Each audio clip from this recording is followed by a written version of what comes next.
Okay, so I got the thumbs up. We can start, even a minute early, but we'll start. Thank you very much for being here. My name is Frank Fischer. Obviously, somebody's missing, and this is Andy Tryba.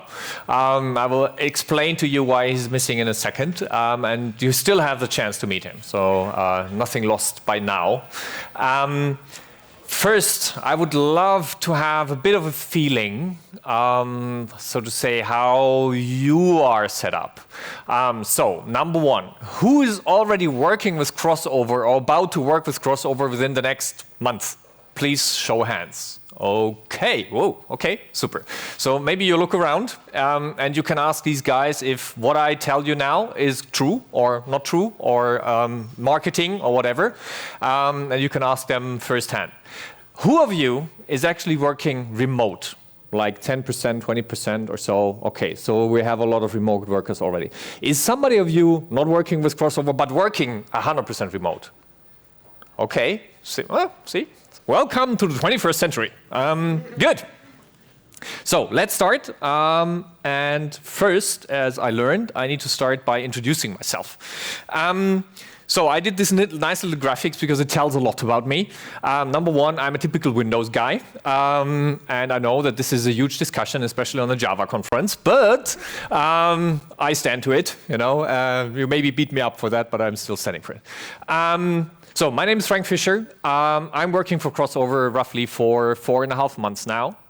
Before doing that, I worked for various companies. So the longest time for Microsoft, Windows guy. I was for Microsoft in Germany, developer audience marketing, so MSDN, TechNet, that was my thing, my team. The last 2 years I was launching Windows Phone in the German market. We can have a beer later on this one. So I did that. Then I joined Deutsche Telekom as a CTO in the innovation spectrum there in Darmstadt. Then I went to Malta and was actually joining a startup in something that looks amazingly like Amazon Alexa today. So this was like 6 years ago or so. We even had some working prototypes, but we didn't make it as fast or as far as Amazon did it. Obviously, our finance did not work as good as the product, so I had to search again. I was hired by Google, working for Google in Berlin. Again, developer audience marketing, so DevOps Belgium, they probably know me still. Then I kind of had to do something different again. So I was joining a startup again, back in Malta, in this area, so online betting and stuff like this. We did risk management and payment gateways and, oh my God, all of this stuff. And 4.5 months now, I'm in Crossover. And in Crossover, my role is head of product. So I run the product management team and the UX and design team in Crossover. I had various roles already said, developer audience, technical marketing. I was developer evangelist for .NET. Again, a thing to beat me up later. And I was also doing this for Google in the area of machine learning and Internet of Things that time. From my background, I'm a kind of a scientific guy, so I studied physics in the days, and I did a Master of Science for IT on top of it. I tried to become a Doctor of Business Administration, and I absolutely did not make it, because it's really hard having a PhD study and work. I can tell you, don't try it, it's really hard. What I'm currently doing is I'm trying to become a dive master. So that is my current work, and so I'm now the guy in the dive center that is kind of carrying the cylinders and all of that stuff, have to get the coffee and things like that. It's an interesting experience again. I was told you also always should have a fun fact so that people can break the ice if they want to talk to you. So my fun fact for you, simply to break the ice if you need to, I actually had an argumentation with Bill Gates over a pinball machine. So he was trying to get me off the pinball machine where I was standing on and saying that I was headed long enough, and he now on the rage, and he won. So I was giving away the pinball machine to him. As you can see, these are pictures from good old days.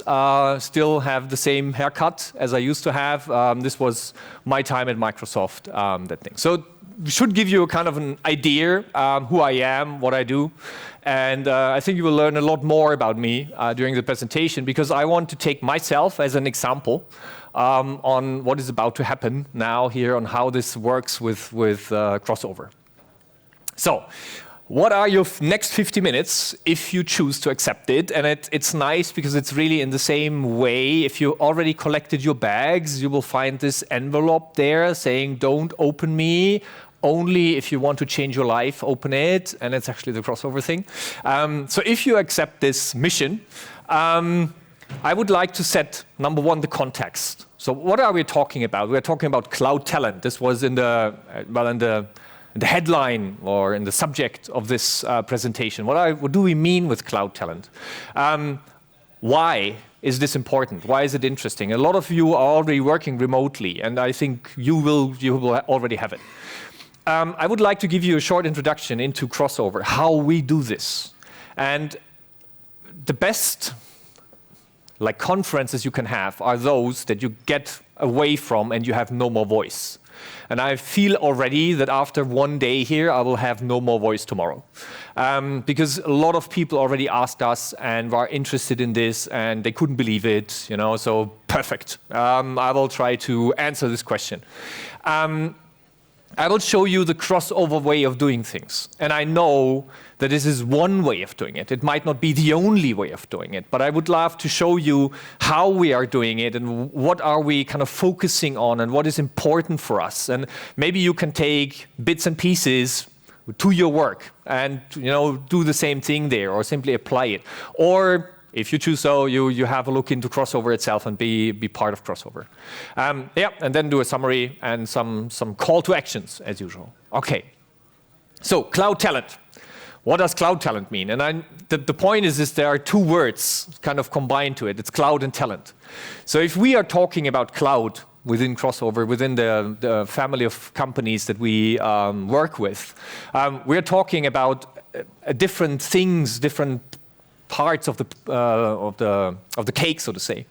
So it starts with a remote workplace. Cloud is a remote workplace. So for us, this means we're using tool sets that enable these remote workplaces. And I think everybody knows them. They're like Jira, G Suite, Zoom, Slack, all of these tools. And I think you're using them anyways in any office environment these days. But what we are explicitly doing is we are working in these SaaS and PaaS projects. So we are also working in projects that kind of enable this remote workplace idea. I've been asked today 5 or 6 times now, how do you do this if you have special hardware? We're actually, one of our customers has hardware firewalls. So we are developing software for hardware firewalls. Yes, obviously, you get the hardware firewall if you need to work on this thing. Obviously, you don't have to buy a hardware firewall or like an SS7 router. If you cannot buy this in any shop. But normally, the point is that these projects are cloud projects. You don't have to have any kind of local infrastructure for that. All the things we're doing are then infrastructure as a service or platform as a service based. So we are building on top of these things. We're doing a lot with Amazon Web Services. So Amazon is kind of the home turf that we have there. And this is like the environment working. And we are working in virtual teams. And I will give you an example with my team, what a virtual team means. It is a virtual team. It's literally, I work for 4.5 months now. I have 6 people in my team. I never met one of them in physics. So we all are virtual. It's like I'm doing this trip now. It's my first business trip while I'm in crossover. And I'm doing this trip and I literally see faces I know from the Zoom meetings, but I've never met these people so far. So it's literally, we are talking about virtual teams here and we're living virtual teams. This is the cloud side of it. Thinking about the talent side of it is we are literally searching for knowledge workers. So we are not in the area of any kind of repetitive work or something like this. We're searching for knowledge worker, and meaning developers, architects, program management, marketing, these things. What does knowledge worker means? It means that everything that can be automated should be automated.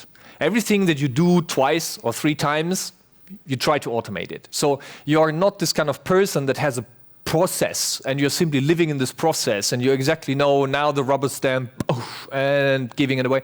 You are constantly experimenting and changing things and working on that. That's knowledge worker. And we are searching for the top talent. So this 1% here is not a joke. It is a real thing. And I will tell you how we do this and why we're doing it and all that stuff in a minute. What are we searching for? And the point is, if you look at this list, I want you to kind of hopefully remember a bit of it, and you will find it later when I show you how we do the hiring pipeline, what we are searching for. So we're searching for education and cognitive skills, obviously. You know, we need, as a developer, you need to have a good education in what you do as a development language. You should know Java if you program Java. You should be a good thinker. You should be somebody that is creative and stuff. We are searching for people that have experience in projects and tools, but we are also searching for people that have a cultural fit. Because in this environment, we need to rely on you to be reliable in working your stuff. You know, you need to be a structured person. You need to be somebody that fits into a global community.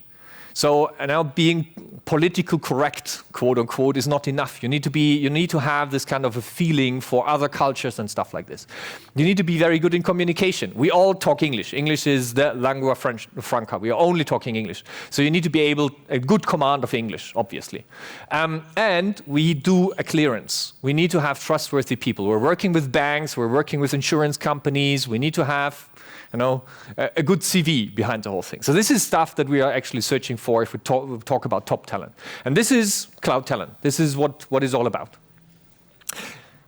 The point now with remote work, it's quite interesting.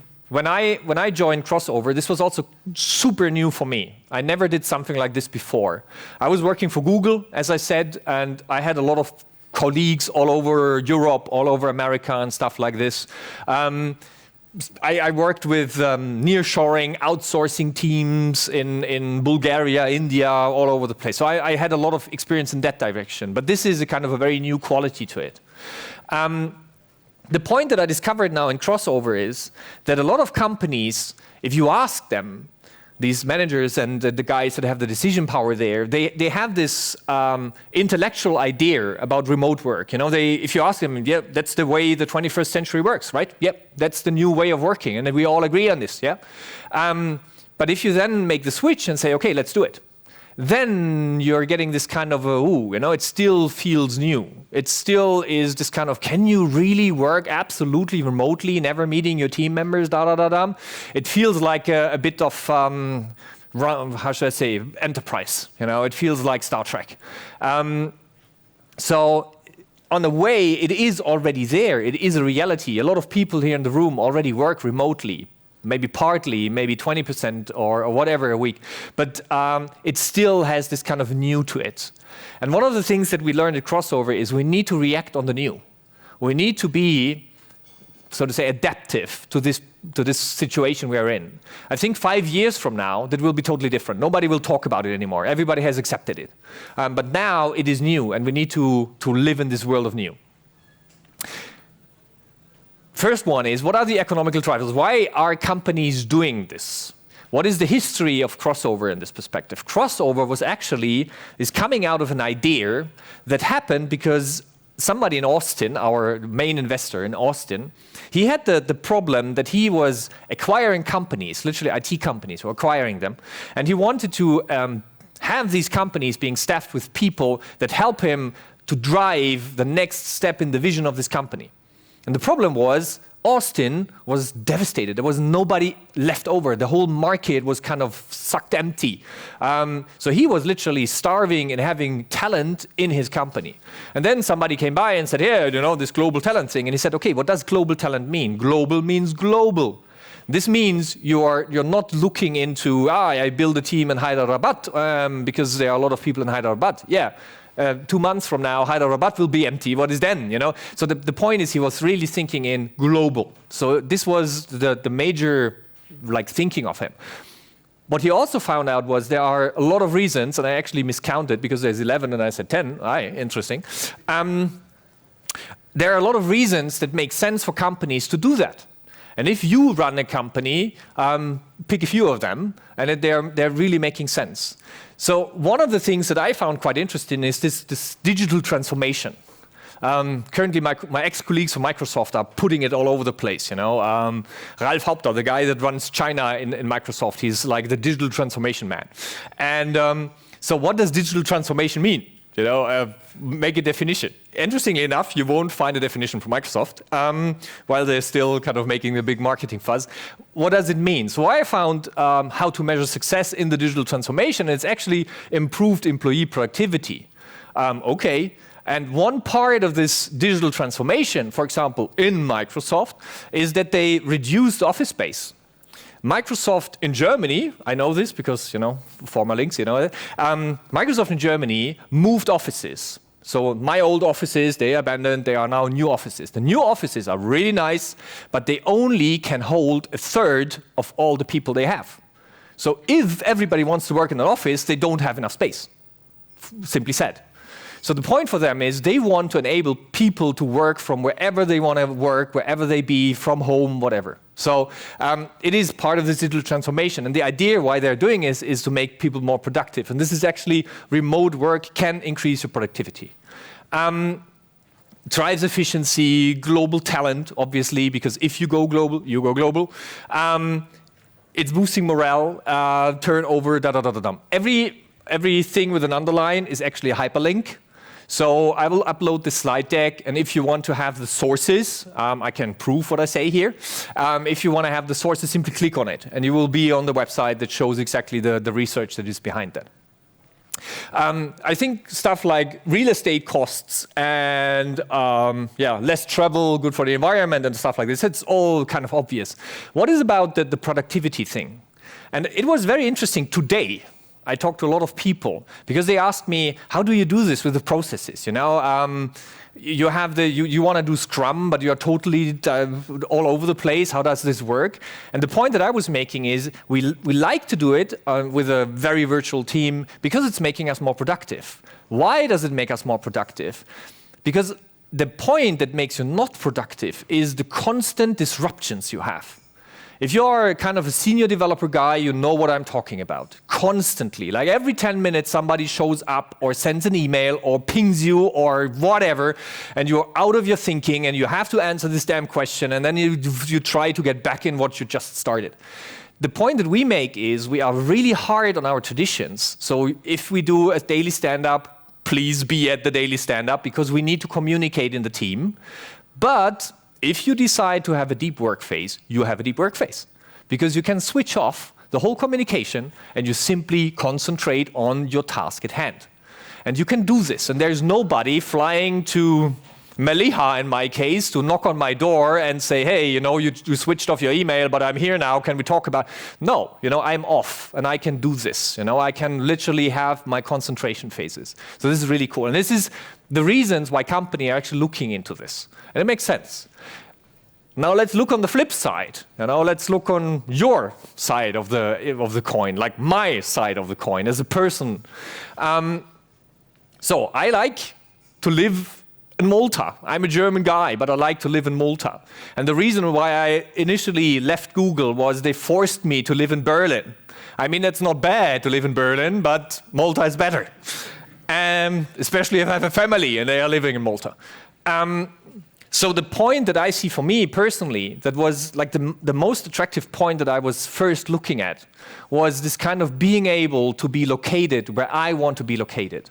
So I have a little office, and my office is behind the church here. There's my office. I've chosen this perspective because this is where I normally spend my lunch breaks. So I go down the hill, I have a little swim, I go back the hill and continue working. And this is doable, it is, you need to structure your life a bit around it, but it's totally doable. So for me, no commute, I have no cubicles, I have no big office whatsoever. It is my office, it is how I do it.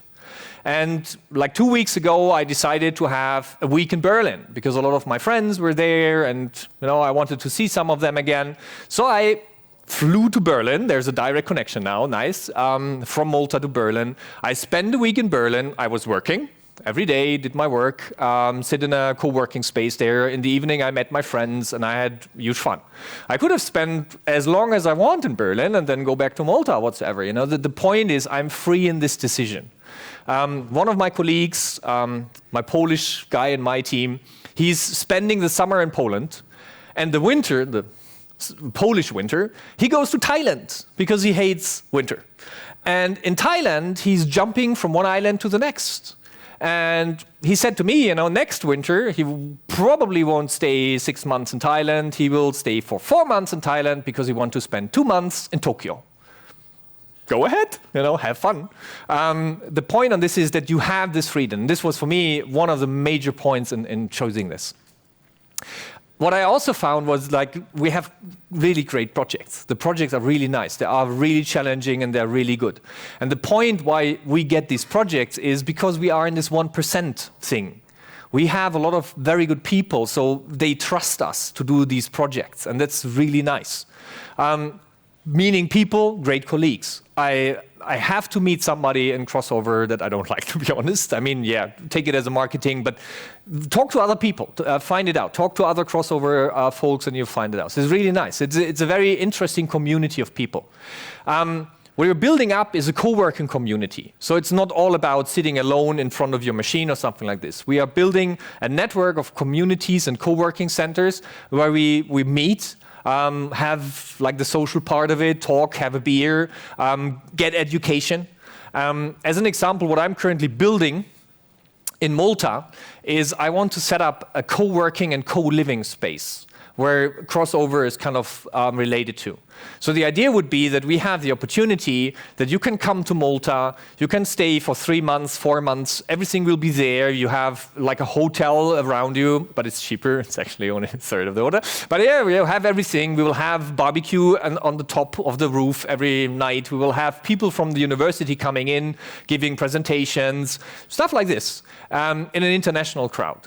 And this is the kind of a lifestyle you can have there also. And last but not least, that's also quite interesting, is fair pay. What crossover is not doing is looking into, like, oh, let's see, my Pakistani colleague. So we have a chief architect in Pakistan. And Pakistan is a how should I say, third world country, whatever, you know.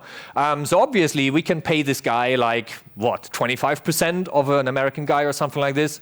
No, it does not happen. In crossover, you get paid according to your skill level. So if you are sitting in Pakistan, you earn the same amount of money than if you were sitting in the US or something like this, because of the skills you have. So this is, for some people, good news, for some people, bad news, but you can optimize it. So as I just learned from my Uruguayan colleague, we all need to migrate to Uruguay because you don't pay income tax in Uruguay. So you can really have a lot of profit in Uruguay. You choose. I'm happy paying my taxes in Malta. I enjoy being there. I'm happy by paying my taxes. But it's yours. It's up to you how you want to do it. The point is we want to be fair. We want to be absolutely fair on this and don't want to exploit the situation of people. So this is also one of the drivers I had personally to look at that. So, looking at crossover now, what is crossover? This is actually Andy Tryba, so he comes by tomorrow, so you know him by now. You already know his face and you can greet him. The point is that crossover was established in 2014. I said that there's a reason, there was a history behind it. The headquarters is officially in Austin, Texas. I've not been there, and I think it is not much more than a post box or something like this. Don't expect huge buildings or something, because crossover in itself doesn't have this notion of big buildings and like office buildings or something like this. We have country managers now all over the place, actually Poland. Well, here. And so people that are taking care on the local community, on the community of people that we have here. Because if we reach a certain amount of people in a country, we want to kind of make a network out of these people and make them speak to each other and you know, socialize and stuff. We are 100% remote, 100%.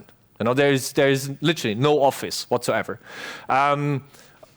I was seeing the number of 2,500 people. It's kind of constantly increasing, so I made a plus behind it. But this is like one of the things that I found. And our mission is to transform society by connecting talented individuals with high-paying jobs. That's the mission that we have, and we are following this mission on a global scale. What we're also doing is we are trying to be very transparent and very fair to our customers. So we are saying that we are delivering a very high-class team of people if the customer is asking for that. Meaning we are taking the risk. If the customer is not satisfied with this team, we are taking the risk of it and we are paying back the money. So the point is we are really kind of confident in what we are doing there and how we are doing it. Okay, looking a bit into how all of this comes together. So number one, I have a little map. It's actually one of the features of the website where you can see who's working where. So obviously, every number stands for people that are working there. And just to give you kind of an imagination, so I have like 6 people in my team. And I have somebody in Brazil, somebody in Uruguay, somebody in the United States.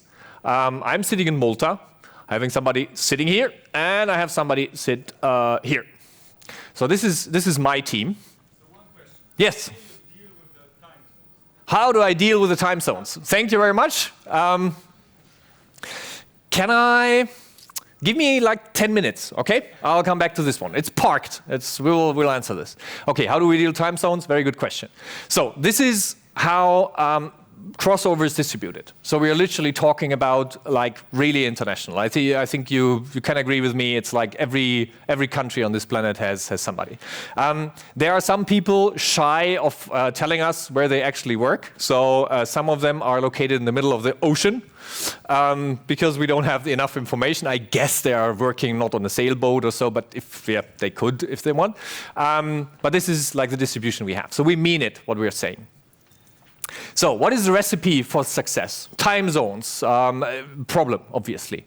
So these are the 3 things, the 3 major things that we are looking at. And I think if you're like thinking about it, it's like common sense. You know, I guess everybody here would have come with the same 3 things. But we live it, and we have like mechanisms and tools to live it. And this is now what I would love to show you in the next few minutes on how do we live this? How do we go into that? So the first one is find the right people. The next one is set up for success. Last one, rigid on process. Really be strict on the processes. Okay, so finding the right people. When I applied for crossover, like 6 months ago, I did that. I started on the website. There are 2 ways of doing this. There's the website way, and we do hiring tournaments. But I was on the website, and I started to upload my resume. What happens then is that this resume is kind of automatically crunched on some aspects that we're looking for. But it's also helping us to guide you through like the rest of the process. So we know where you're coming from and stuff like this. The next thing that we are doing is we are looking into fundamentals of problem solving and stuff like this. And it depends a bit what you're doing. So I didn't do a technical role. I'm a product manager, so I'm more in the product management role, which means, in my perspective, I got 5 questions that I had to kind of work on, and I had to kind of make a presentation, make a video that shows that and stuff like this. To set up these 5 questions and set up the answers, it took me like 2 weeks. Because I was doing like an initial version, and then I kind of slept over it, and I thought, well, that's not good enough. So I did another version, and so I think like version 95 or so made it then. But it was a process for me, and it was for myself. It was quite interesting because I learned a lot while doing this. So this was quite nice. But these are 5 questions. If you are in a technical role, it is a bit different. What we are asking there to begin with is like multiple choice questions. But then you get like a code stub. You get like a fragment of code, and you're asked to do some work on this code. These tests come from our chief architects. So we are not looking into sorry if somebody's in the room now being personally insulted, but we're not trying to copy what you have with a typical HR agency, where somebody's calling you up and say, oh, I saw on your resume you do PHP, you should be a PHP chief architect. Yeah, I did like a hobby project 5 years ago on PHP, but in reality I'm working on Java. Yeah, but as a chief architect on PHP, you look great, you know. No, you don't get it. So most of these agencies, at least in my experience, you might have different ones, but in my experience, these guys see like the three character abbreviations, and they simply hunt for that. And they have no idea what SQL means and why SQL might be different than PHP. It's the same thing in a way, you know. It's simply a qualification that you have or not, you know. So what we are trying is we're trying to make it real life. So we are asking chief architects to come up with these tests. So what you normally have is you have a test to make an algorithm, to implement an algorithm. You have a test where you get a really crappy piece of code and you're asked to kind of refactor it. And you have a test where you have a broken piece of code, something that simply doesn't work, and you're asked to kind of correct it. Which in my perspective is, yes, I can align with this. This is like a typical developer thingy. I've seen it all over the place. I think you will agree. What happens then with this is you hand this in, and there are like 2 stages. The first stage is an automatic one. So we take your code, we try to compile it, we try to run it, we make runtime tests, we run it through several tools to see, you know, some comments in there. Did you do unit tests? How much test coverage do you have? What is the code complexity? Blah, blah, blah. So looking at some of these aspects. If it is not totally out of the thingy, the next step is a chief architect looking into it. So a human being scanning your code and looking into it. And I had the chance to do that, and it's super, super interesting. I did this for Java guys, simply because I was interested in Java lately. And so the interesting aspect for me out of this was, it was the same question, but the way that these people were answering it was so different. Java has this functional add-ons now. You can do functional programming in Java. And one of the guys was using a totally functional approach to it, and the other guy was using the good old object-oriented approach to it. And it was so different, it didn't look like the same language, to be honest. But it was interesting to see. And we're looking for stuff like this. So we are looking, how was the approach on that? You know, can we see that there's kind of a experience, a kind of a seniority with that. So what then happens is you get an interview. At the next step, you get an interview that looks into 2 parts of the coin. The one part is technical knowledge, as a developer person, technical knowledge, you know, a chief architect normally on the other side of the phone and asking you technical questions and how you would do this and la la la la. The other side that we're also looking at is we're looking into like this political side of the world, you know, the soft skills, your English communication. Are you getting along with people? You know, are you a kind of fundamentalist on stuff or whatsoever? You know, so to have a good understanding that also from a cultural aspect you fit into what we are searching. One of the last steps is then that we are doing a background check. We always do a background check. And the reason for that is that we are working with banks, we're working with insurances, and as I said, it is still new. You know, they still perceive it as new. So what we need to do is we need to be maybe even like 20% more, 20% better than the typical stuff they already are used to. So we make these background checks to be really sure and know who we are there, or who we have there. Yep.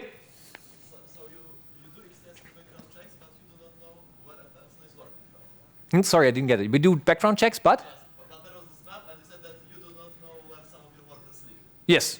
And there is no contradiction. No, the point of this is that in the background check, so we are doing this with a partner. Somebody in the company is doing this for us. And this company is giving you like a questionnaire. So in my case, I'm German. They asked me, okay, my German passport, you know, where do you live? Can you give us a history where you live? Blah, blah, blah, blah. So they were looking at this. And I said, okay, I'm living in Malta, and, you know, but I'm German, and I have this and that and that. So they asked for some data points. I know from some Maltese colleagues, they were asked different data points. Because in Malta, the way the police works is somehow different than in Germany. I don't know. But the point is this partner is taking the background checks. So we don't do this ourselves. We rely on this partner, but it is enormously important for us that this partner is doing that work and that we have this clean off. But it does not mean that we don't have, for example, Pakistani colleagues. It's not that we kind of, I don't know, we are not the Department of Defense or something like this. So the point is we do the background checks, but we do it by the partner locally adopted. Make sense? So that's the way it's done. Okay, so last but not least, if you made it so far, congratulations, you are actually the 1% then already. What then happens is the whole thing flips around. Because from now on, it is no longer a beauty contest from you to us. It is now a beauty contest from us to you. So what happens then is that you will get a list of interviews, requests. And these are hiring managers. These are the people that run these teams. And they are now trying to hire you to the team. So the point is, in these interviews, these guys show themselves, I will be your manager, hopefully you like me, hopefully we get along with each other. This is the project at hand, this is the team that we have, this is how we measure success, this is how we work, this is this, this is this. You can ask questions, you can understand how this guy is, blah, blah, blah. I did this, obviously. I had my first interview with a person, and the person was like, yeah, we need to renovate this here, and blah, blah, blah, blah.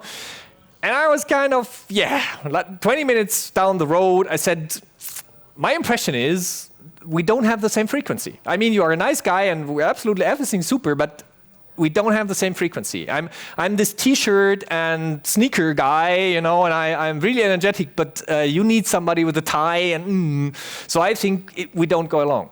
Okay, so that's it. We agreed that we disagree, and that was okay. So that was my first interview, and I stopped it. My second interview actually was Andy Tryba. And maybe if you see him tomorrow, you will understand what I'm talking about. But my second interview with Andy Tryba, it took me 5 minutes, and I said, I want to work with you. And I like you. You are the same frequency. And he said, yeah, feels the same. So we agreed that we like each other and that we go along with each other. So I got this job. So the point that I want to make here is, you're not in the need to jump on the first ship that comes by. You can actually be picky if you want to be in that situation. Because there are constantly ships coming by. And if something does not apply to you, you don't have to jump on the first ship. So what happened next is hired. And with this hired, it means that you have a relationship to cross over. You get paid on a weekly basis, and I can promise you, as far as I know, as far as my experience go, every week on Wednesday, I know every week on Wednesday that the money comes in. No question, every week Wednesday. We have a system in place, actually I developed it, so we have a system in place that uses Payoneer. So you are paid through this Israeli service provider. You get paid internationally. If you don't have a European bank account, or if you don't want to have a European bank account, you get paid on a prepaid credit card that is working all over the world. It's a Visa or a MasterCard, and that's it. So it is actually, you can be wherever you want to be and have this money. So this is the way of talent screening.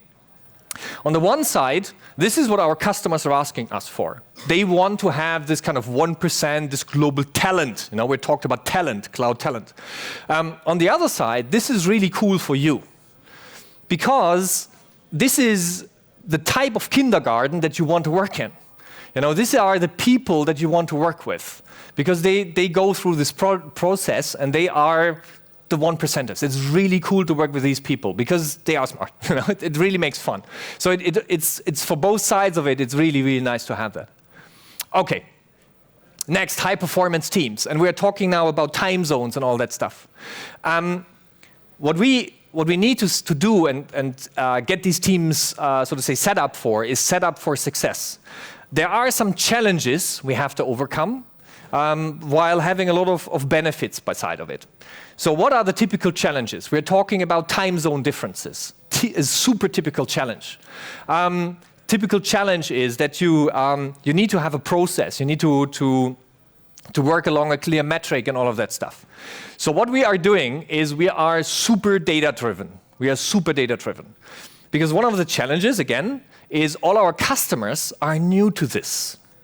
If you look into LinkedIn, you will see a lot of articles saying, hey, if you don't trust your people to work at home, why do you hire them in the first place? I think this was like 2 days ago, something like this streamed on my LinkedIn thing.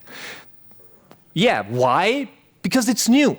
For them, it is, they understand it intellectually, but it doesn't feel right as of now. So they are cautious on these things. And what we need to do is we need to kind of over-communicate. We need to be over-transparent to these guys and show that we are reliable and show that what we are doing here. The next thing that we want to do is we want to continuously experiment and get better on stuff. And we want to change things. And this is part of our continuous process. Super data-driven, super process-driven. So what we are doing is we are assembling these teams, and we are setting these teams up in a special way, and we call them cross teams. So every team has a minimum size of 3 people. Every team has a clear objective. Every team has a clear way how we measure success, how we measure units of work. Normally, this is Jira-based, so we are measuring Jira tickets. Could be anything else, but Jira is a good way of doing it. So what we're then doing is we are agreeing on the metric. We are agreeing on how we go about it. We are trying to improve it over time. And the point that we're seeing is that if we are applying our way of doing it, we're actually seeing performance improvement over time without people being totally exhausted or something like this. One thing you need to know about that is that one of these measurements is actually your work time. So if we see somebody having a 40-hour contract, working 60 hours, it happens. 1 week, you work 60 hours, okay, it happens. But next week and next week, actually 3 weeks, if you go more than 10% over 40 hours, an alarm bell goes off. So somebody gets to talk to your manager and is asking, why is this happening? Because we don't want to have burned on people. It doesn't make sense to burn people if we want to have a long-term relationship. And we want to have a long-term relationship. So the normal standing time in the team is like 2.5 to 3 years. So if we burn you in the first 2 weeks, we don't have something from you. That doesn't make sense. So we want you to be in a good spot where you are productive and you also have fun in life. So this is done by means of a tool. And this tool helps us on the one side to be very transparent to our customers, but also to optimize the things that we are doing.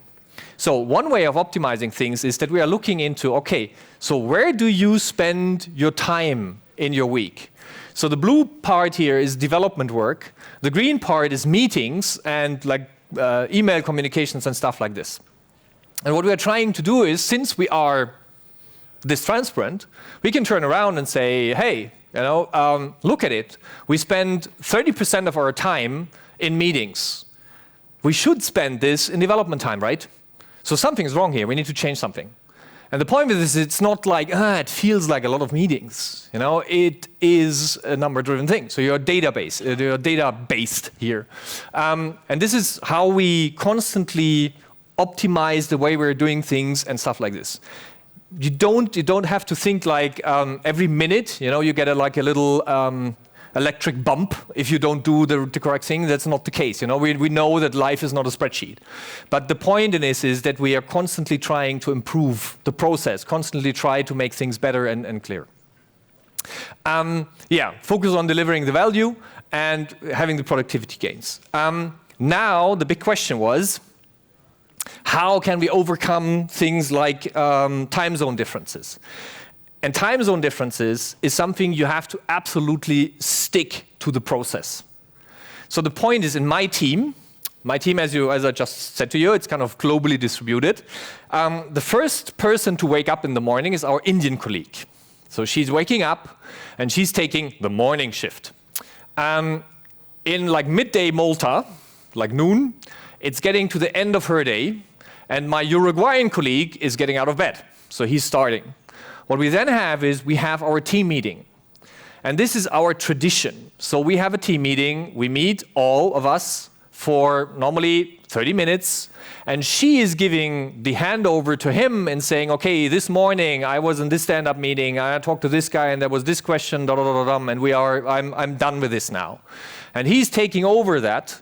And is taking over the next shift, so to say. So my team, as a product ownership team, can, so to say, continuously offer 16 hours a day of a product owner on call, if you want. without even somebody needs to stay longer at night or something like this. So we're doing this.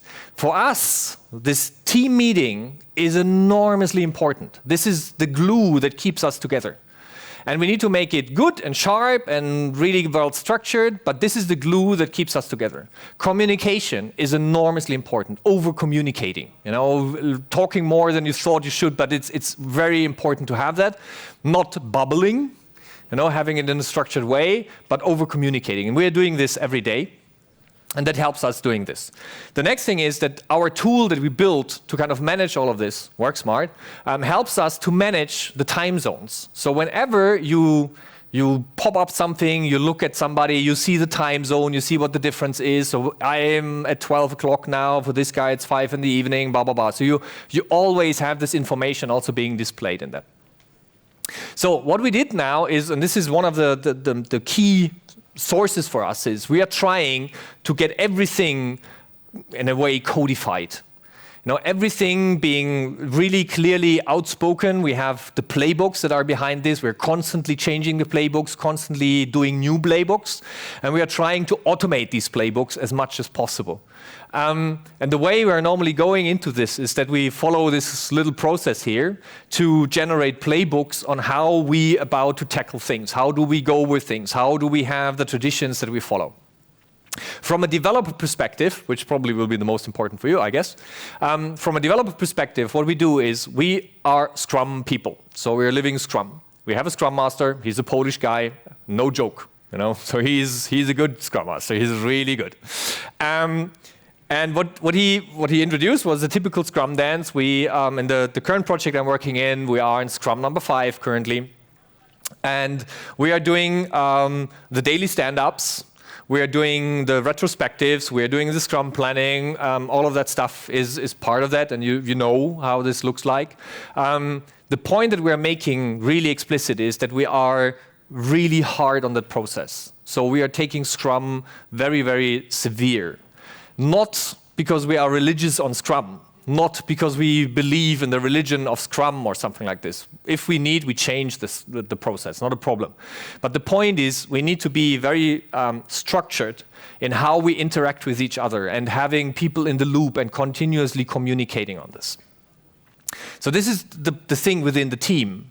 Another thing, and this is, in my perspective, another huge benefit of what we're doing there, is that we are actually asking the same thing from the manager. So me, as a people manager, I have to spend every day time with my people. And I have to make this obvious. So the tool is actually asking me, and is reporting if I don't do this. So I have to spend time with my people. They have to spend time with me. We have to continuously talk and walk over like Skype or Zoom or whatever we're using, but we have to continuously do that so that the people in my team get enough exposure to me as a manager, and I, as a manager, have enough exposure to my people in my team. And this is something that I found very fascinating, because I was working in companies like Microsoft, Google, and stuff like this, where there were a lot of these HR tools and a lot of these HR processes and stuff. But the reality was that year end, everybody remembered there was this HR thing. Oh shit! Now we have to fill it in. Hurry up, hurry up, hurry up. Let's do the goal definition for this year. Yeah, come on, make it. Now go work. 12 months later, there was this goal thingy. Let's go back to it. Yeah, you were good there. That is, I don't know. I don't remember what we talked about that one, but was probably okay. And so I guess you are in the middle. Congratulations. Woo. Well, what I have here in this tool is it literally forces me to do that. And it's work. I can tell you. As a people manager, it is work. You need to schedule the time. You need to talk to these guys. You need to understand where the problems are and stuff like this. You constantly work on that. On the flip side, you get a very motivated and a very well-performing team. That's the good side about it. So I like actually what we have here, beside the fact that this is really exhausting. Okay. So playbooks for success. That's one of the major pillars we have here. So, to sum up and let you out of here in time, there are two ways of looking at it. The one way is the company way. Why is this interesting? Why should you do this? And stuff like this. And I think there are some really interesting aspects to it, why you should do it. And it's interesting to talk to people about this. And I said I'm dive master, yeah? So I was on a diving trip last Friday, and I was the dive master, and I had a guy, a Finnish guy, and so he was talking, okay, what do we do in normal work? So I told him about crossover and stuff, and he said, hey, I'm a business angel in Finland, and this sounds super interesting. We need to talk. And he was kind of talking to me while he already had the regulator in mouth, like go down now, stop talking, go down. But now he sent me an email and he wants to keep in contact because he said the concept itself is the first full answer to all of the challenges he sees in this marketplace. So this is really amazing. On the plane here, I met a German professor, the next business card I got, because she wants to work with us on international relationships and international teams and stuff like this. So obviously there is something about it, and it's interesting from a business perspective to do it. From an individual perspective, the thing that I find most interesting is that people most of the time come by and say, it's too good to be true. I don't believe it. Do you really pay this money? Do I really work in this? This is like it feels like a rip-off. But no, it's not. It's real. And so this is one of the reasons why we reach out and we stand here and say, hey, look at me. You can find my picture on the website. Yes, I'm real. And it's a real thing that we have here. With this, I would love to invite you to get closer to it and to try it. Simply see if it works out for you. And what options you have is actually this. What we will do this weekend is here in this town, we will have what we call a tournament. So you can apply online in the secrecy of your home or whatever, but you can also go to the tournament. And we're trying to on the one side, make it a social event, and you can meet people, and you can have probably some beers and all of this. But what we also do is we are pushing you through all of this funnel on one day. So don't expect to be really relaxed in the evening, and that's not a chill-out event, but you will be through that funnel. And the idea behind it is that you meet a hiring manager at the event. So you can literally go out of the event and have a job. That's the idea behind it. And you did it, right? Yes, okay. So congratulations, going through it. So this is the idea of the tournaments, and we will have one here in the city on the weekend, and you can find all the details on here, or if you come to the booth. We're also happy to give you this. Good. So I'm totally on time now. I hope you got something out of it. I hope you have some arguments to think about it, maybe to make a step in your life, maybe to, I don't know, think about for your company as a model. I can tell you that it's huge fun to do it. I was a bit frightened to begin with, to be honest, but I'm super happy that I did this step, and I would like to invite you, if you want to see how this works out, come to me to Malta, Meliha, Trix Nashin 12, and you can see and visit me, and maybe we see ourselves as colleagues there. I would love to see that. So thank you very much for your attention, and a good conference. Thank you very much.